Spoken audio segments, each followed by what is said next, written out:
Lui est arrivé légalement aux États-Unis il y a 36 ans. Aujourd'hui, il est devenu hors la loi. Vraiment, on est trop exposé. J'ai pris Dieu, il ne faut pas qu'ils vont me rapatrier, sinon je suis sur la route. Mais quelqu'un qui est venu ici et que les États disent non, on ne peut pas te voir ici, on ne veut pas te voir ici, tu n'as aucun droit. Donc, il n'y a aucun avocat qui peut faire quelque chose sur cela. Nous qui sommes venus se chercher, qui n'ont pas de papiers, souvent tu dors, vraiment tu ne dors pas. Parce que tu te crois d'ici demain matin, ils vont te prendre pour partir.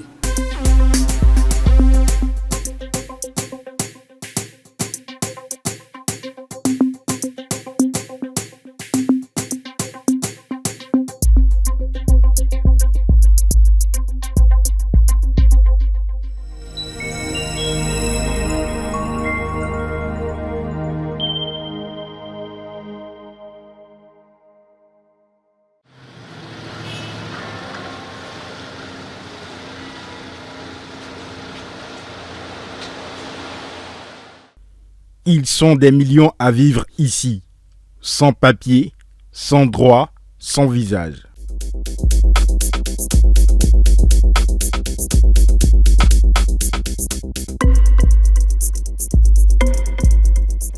Lui est arrivé légalement aux États-Unis il y a 36 ans. Aujourd'hui, il est devenu hors la loi.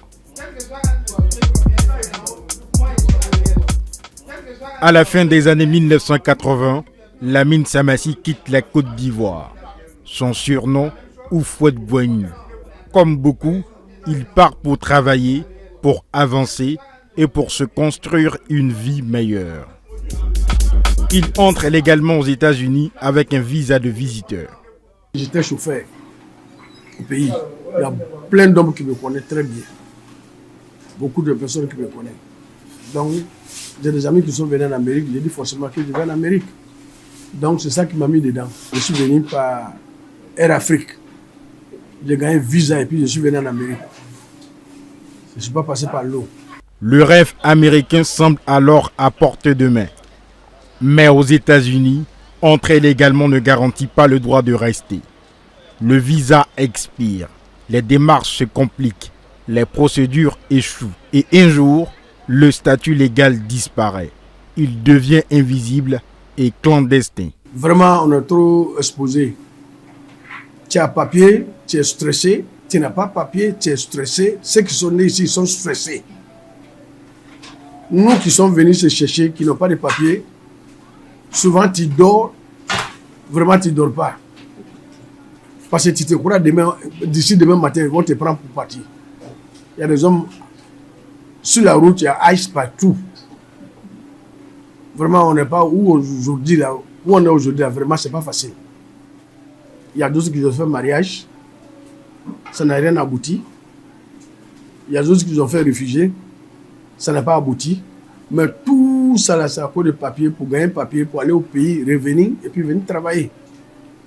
Quand tu fais ça, que ça n'a pas marché, on te fait déportation. Quand on te donne déportation déjà, c'est pas facile que tu vas rester ici. Parce que quand les gars se promènent en ville, on te voit, on te demande les papiers, tu n'en as pas, si on t'attrape, en tout cas, c'est pas facile. Hein? Aujourd'hui, Lamine vit sans statut légal. Il vit au jour le jour. Sans papier, travailler devient risqué. Accéder aux aides sociales est impossible. Pourtant, la famille est beaucoup. Où je suis présentement, même, ça fait presque 5 ans, 6 ans, je ne veux pas l'argent à quelqu'un. Parce que moi-même, je n'en ai plus. Donc, quand ça allait, j'envoyais les 20 000, les 15 000, les 30 000. Mais maintenant, tout s'est garé. Je ne peux pas partir au pays. Où je suis là, je suis dans l'embarras de choix. Si vous allez au pays, vous n'allez pas revenir. Oui. Parce que je n'ai pas papier pour me retourner. Donc, je suis obligé de rester ici pour attendre. Je prie Dieu, il ne faut pas qu'ils vont me rapatrier. Sinon, je suis sur la route. Mais on prie toujours, quand on se réveille, on prie, ah Dieu, il faut nous sauver. You know. Pour comprendre ces parcours complexes, nous rencontrons Ryan Conan, avocat spécialisé en droit de l'immigration. Ça, c'est mon diplôme de Temple. Et puis ça, c'est Eastern. Parce que c'est divisé quoi. New York, il y a le nord, il y a le sud, il y a l'est, l'ouest. Là, c'est les 4 qui sont là. Et puis ça, c'est second circuit, c'est-à-dire ce qui est au-dessus de la Cour fédérale. Mais ça, c'est d'abord... Il y a deux sortes de visas. Il y a les visas non immigrants et il y a les visas immigrants. C'est ce qu'on appelle green card après. C'est-à-dire qu'on ne donne pas de green card quand tu es à l'extérieur, on te donne le droit le visa immigrant. Et c'est avec ça, quand tu viens ici, on t'envoie après ta green card. Ceux-là, ils ont un droit parce qu'ils ont quelqu'un des États-Unis qui est ici, un parent qui a appliqué pour eux.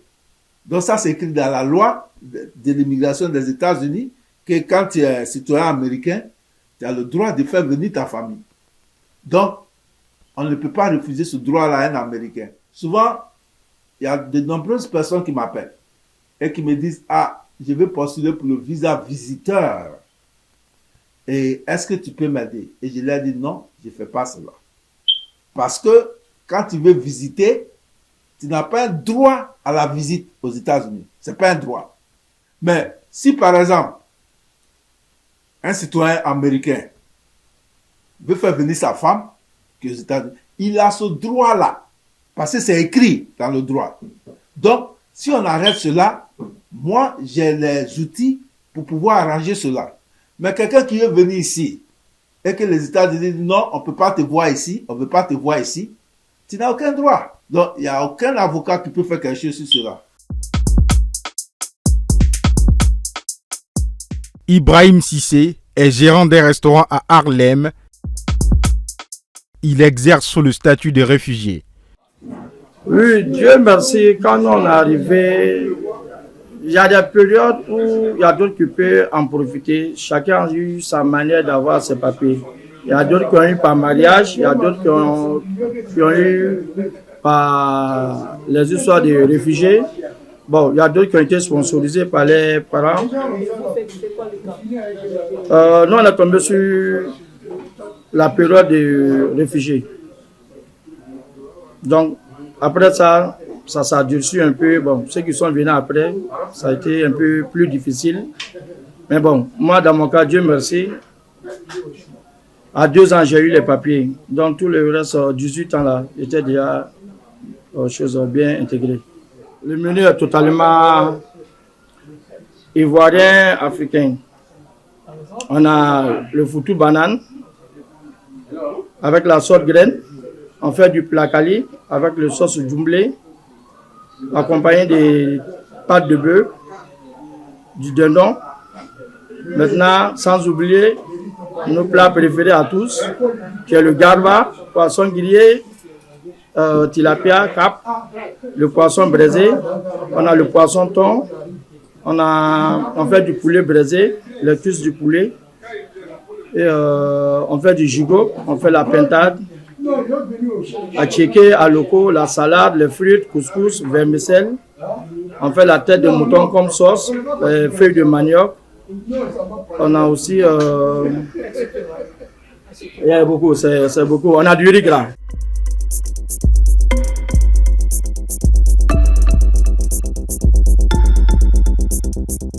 Un engrenage administratif dont il est difficile de sortir.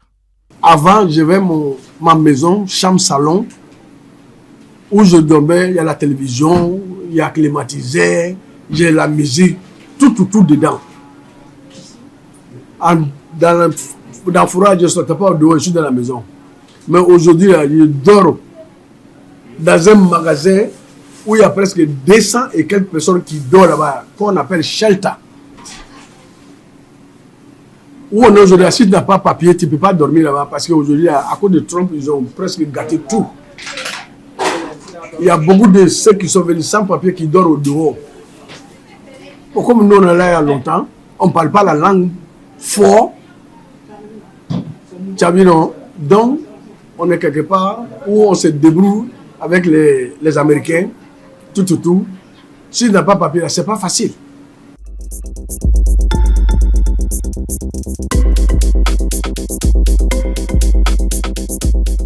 Depuis 2025, les politiques migratoires américaines se sont durcies. Un décret Protecting the American People Against Invasion facilite les expulsions rapides sans audience judiciaire classique. Ici, ce n'est pas comme la France. Quand on te prend, on ne peut pas t'envoyer directement dans ton pays. On te met devant un juge et le juge va te demander, parce qu'on ne sait pas si on va te tuer dans ton pays, si tu es en danger, si tu as fait chose, donc on te demande. Et si tu as pu établir ça, on te laisse ici faire l'application. C'était comme ça. Mais avec Trump maintenant, c'est devenu, il ne te permet même plus d'avoir le temps de voir un juge. Vous comprenez? Il te prend et directement il veut te rapatrier comme en France. Et c'est pour cela que des juges lui ont donné de faire revenir certains qu'il a déportés comme ça parce qu'il n'a pas suivi la règle. Donc c'est cela, c'est maintenant ça la règle. Donc quand on te prend, au lieu de te faire voir un juge pour que tu puisses avoir la caution, ils ne font plus ça. Et donc, nous les avocats, on est obligés d'aller jusqu'au tribunal fédéral, faire ce qu'on appelle habeas corpus. C'est une procédure qu'on fait pour qu'on puisse te relâcher. Ouais, ça veut dire que, parce qu'ici, on a le juge d'immigration, après le juge d'immigration, on a le Board of Immigration Appeal, ça c'est la cour d'appel de l'immigration. Mais ces deux juridictions-là font partie de l'administration. C'est-à-dire Trump les commande. Vous comprenez? Et donc nous, quand quelqu'un est pris maintenant, on ne va plus devant le juge d'immigration ou devant le BIA, on monte directement à la Cour fédérale, qui n'est pas liée aux juridictions d'immigration. Donc ils sont totalement séparés et c'est eux qui vont maintenant ordonner au juge de donner la caution. Et c'est comme ça, là, maintenant, on obtient la caution. Vous comprenez? C'est ce qui se passe actuellement. Lamine n'a pas renoncé. Mes enfants qui sont nés derrière moi, ils sont dans les 40, 35, 36. Tu as vu, non? Mes filles, ils ont fait des enfants. Je vais voir mes petites-filles, mes petits-enfants, tout autour. Je n'ai rien à prouver ici encore quoi. Si je veux demander quelque chose, c'est pour le pays. Quand on vient ici, au pays déjà, on te croit riche, déjà, tu es devenu milliardaire. Pourtant, ce n'est pas ça.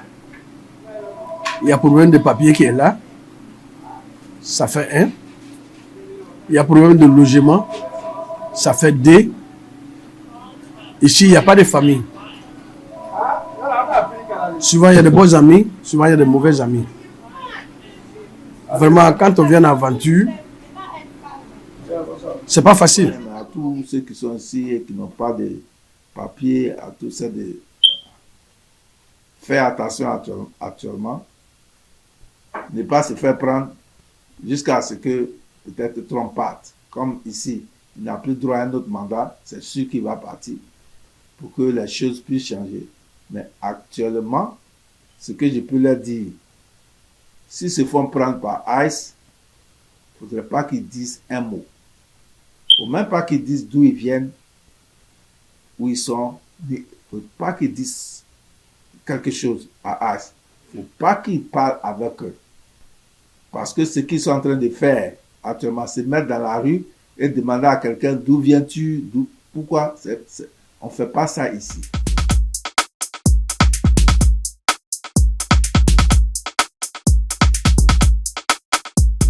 Stand clear of the closing doors, please. Lamine n'est pas un cas isolé. Derrière les lois et les chiffres, ce sont des vies suspendues.